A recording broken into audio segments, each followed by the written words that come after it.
Ah, there you are. And here we go. It's time for the Pipe Writer Show. Welcome back, everyone. And welcome to this first Pipe Writer Halloween special, where I will be sharing my original story, Arthur Corley and the Haunted Pipe. But before we get to that, I wanted to take some time just to talk about some of my Halloween pipe favorites that I have out here. And starting first with, I think, what is inarguably the best Halloween pipe ever made.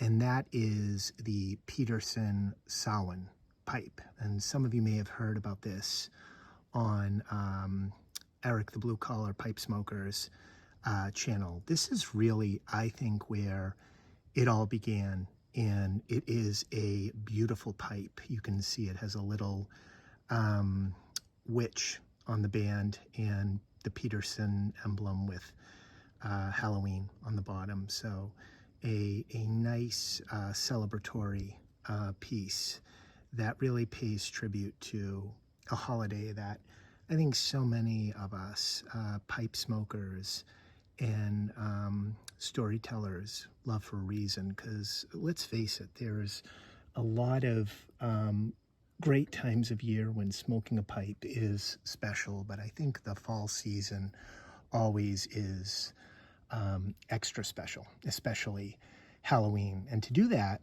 you really need to have the right tobaccos on hand. And what I have today here is a little bit of a lineup of some of my seasonal favorites. And no surprise, the biggest and one of the best, I feel, is Strauss Sleepy Hollow. If you have not tried this blend yet, it's an absolute must. Even those non-aromatic pipe smokers out there, or people who would scoff at this and think of it as pumpkin tobacco, like Sergeant Savinelli, I think would tell you that it is a very different kind of fall blend, and really, really special. I also have some, this is from a local tobacconist, a blend that they've put together. It's called William Tell Apple, and it's just a really nice full flavor apple blend that just gets you into the spirit of the season. And I am never without my Cornell and Deal Mountain Camp. Living here in the mountains, it's an absolute must, and one of the best as far as I'm concerned. When you're out in the elements and the weather turns cooler, it's just a wonderful way to fill your pipe and be surrounded by all the special things that the season of the fall has to offer. We have, of course, here some Cornell and Deal Autumn Evening, which I always have on hand because it is really just a fun and full flavor fall smoke. It's really, I can't say enough good things about it. The maple in it, the pleasing room note, it just really checks all the boxes for me. And Haunted Bookshop, and I always think of our beloved Matches 860, John Harden, when I smoke this blend, because that's really where my pipe smoking odyssey began, was learning about it from John and this blend. And it is certainly one of my favorites, but also has a lot of sentimental value. So, and then over here, we all have one of these, I think, in our cellar, and this is one for me. It's Cornell and Deal Curse of Mixture Monster, and it's MM3, and I have not opened it yet. I don't know if this will be the year. It's always hard to make that decision when you want to crack it open, because they're not making this blend anymore, and I really want it to be the right blend at the right moment. So we'll see how I feel on Halloween night, if this is really worth cracking open.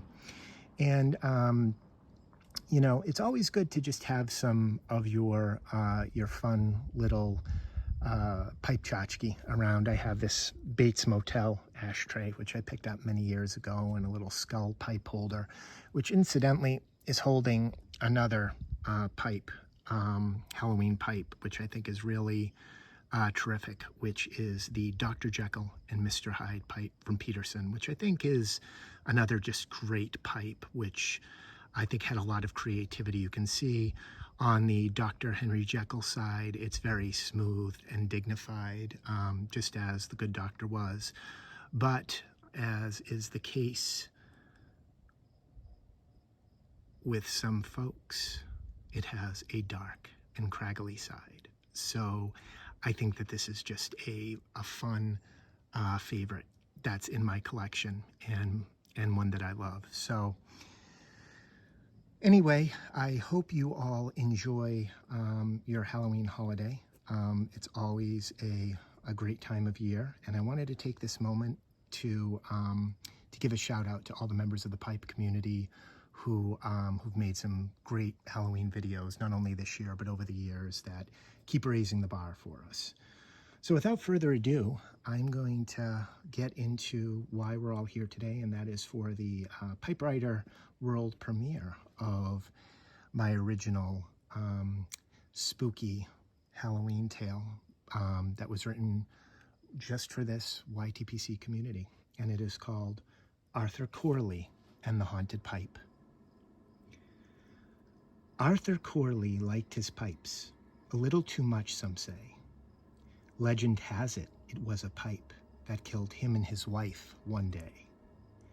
It all began in an antique shop where a shiny billiard in a display case caught his eye.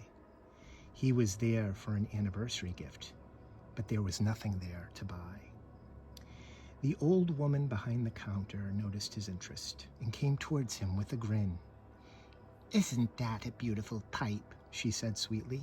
"We just got it in." Arthur nodded eagerly and smiled, studying the pipe from bowl to stem. "I don't think it's ever been smoked," she said, "but I'm not too familiar with them." Her twisted hand reached for the pipe, and she placed it on the counter with care. "I haven't even priced it yet," she said. "Why don't you just tell me what you think is fair?" Arthur held the pipe lovingly and tenderly. It felt like it was made to fit in his hand. Its finish was smooth, the stem was perfect, and he saw his reflection in its silver band. "It's the most beautiful pipe I've ever seen," he said. "I fear any offer would be too low." "You certainly drive a hard bargain," the woman grinned, "but I'd be happy to let it go." "Would $100 be enough?" he blurted. I can pay cash if that's preferred." The woman pursed her lips for a moment, but she was not deterred. "I can let it go for that," she said, "as long as you promise me one thing." "Name it," Mr. Corley said. His heart stopped beating and started to sing. "The man who owned it was a troubled soul. Make sure you never smoke it when you're mad." "How could anyone ever be angry smoking this pipe?" Arthur said, "or be anything but glad." "That's the price you pay for this pipe you love," she said. "So do we have a deal?" He shook her cold hand gently. His wife would just have to settle for an expensive meal. When he got home, his wife greeted him with a smile, a kiss on the lips, and a big bear hug. "Happy 50th anniversary," she squealed, as he wiped on his feet on the entryway rug. She saw his bag and headed for the hall closet. "Now wait and let me get yours." She thought the pipe was her gift. He wanted to crawl under the table on all fours. She handed him a golden bag. Boy, he really wished he bought her an expensive ring. "I got you tins of all your favorite blends," she said, "and just one other little thing." He sifted through the bag of tobaccos and found a box with a white bow tied on top. She bought something from that jeweler downtown with stuff so expensive they have a cop. Inside the box was a golden pipe lighter, with his initials inscribed in a heart over hers. "I know it's expensive," she said, "but what the hell? I don't have any furs." "Honey," he said, "this is just wonderful. It's the perfect gift and I love it. Really, I do." "Well, it's my turn now," she pointed at his bag. "Let's see who outdid who." "It's just a pipe I picked up," he said. I thought we'd go out to that place you like." Her smile quickly turned into a frown. "After 50 years? That's all? You can take a hike." Up the stairs, she stomped in a fury. She slammed the door and started to cry. But from the bag, the pipe was calling him. He couldn't resist and just didn't know why. Off to his favorite armchair he went. He quickly opened one of the brand new tins. He always loved breaking in a brand new pipe. That's where all the magic begins. His first light toasted the tobacco as he tried tamping down his wife's wailing from upstairs. On the second light, his troubles burned to ash, along with all his cares. The tobacco tasted incredible, and the warm pipe made him feel like a king. He felt young, he felt strong, he felt invincible, like he could do anything. He was in a trance for many minutes and snapped out of it when he heard a scream. Through the smoke, he saw his wife's red face. It was like he was having a bad dream. She called him an old fool, an ungrateful bastard, and said that he didn't have a heart. He stood up to try to calm her down, but that, unfortunately, was just the start. As he got up, she pushed him backwards, and he fell down on the hardwood floor. His pipe went flying and slid into the hallway, stopping just short of the front door. As he got to his feet, his wife's berating continued. She slew every insult in the book. But he only cared about his pipe at the moment. Was it broken? He just had to take a look. As he walked towards the pipe, his wife followed him, and she pushed him from behind. But he had to see how his pipe made out, and that was the only thing on his mind. He picked up the pipe and inspected it closely. To his relief, it was in perfect shape. As he looked up, his wife was in front of him, her eyes livid and her mouth agape. "If that pipe means more than our marriage, I hope it keeps you warm because I am done." At that moment, he could have cared less. She was just an old nag, pathetic, and absolutely no fun. As he walked back towards his armchair with conviction, she kept yelling from the hall. She stood underneath the big crystal chandelier. Oh, how he wished that it would fall. Just then, he heard a crack like thunder, and his wife screamed as she looked above. Should he try to push her out of the way, he thought? After all, she was his one true love. Instead, he stayed still and held his pipe closely as a chandelier came crashing down. Crystals and light bulbs scattered everywhere. In a pool of blood, his wife would drown. When the police found them many days later, Arthur was dead in his favorite chair. In a hardened hand, he clutched the pipe, which he still watched with an eerie glare. After several weeks, there was an estate sale, and many strangers filled the Corley house. The place had an ominous feeling now, and everyone in there was quiet as a mouse. Many heard that the chandelier killed Mrs. Corley, and her poor husband died of shock.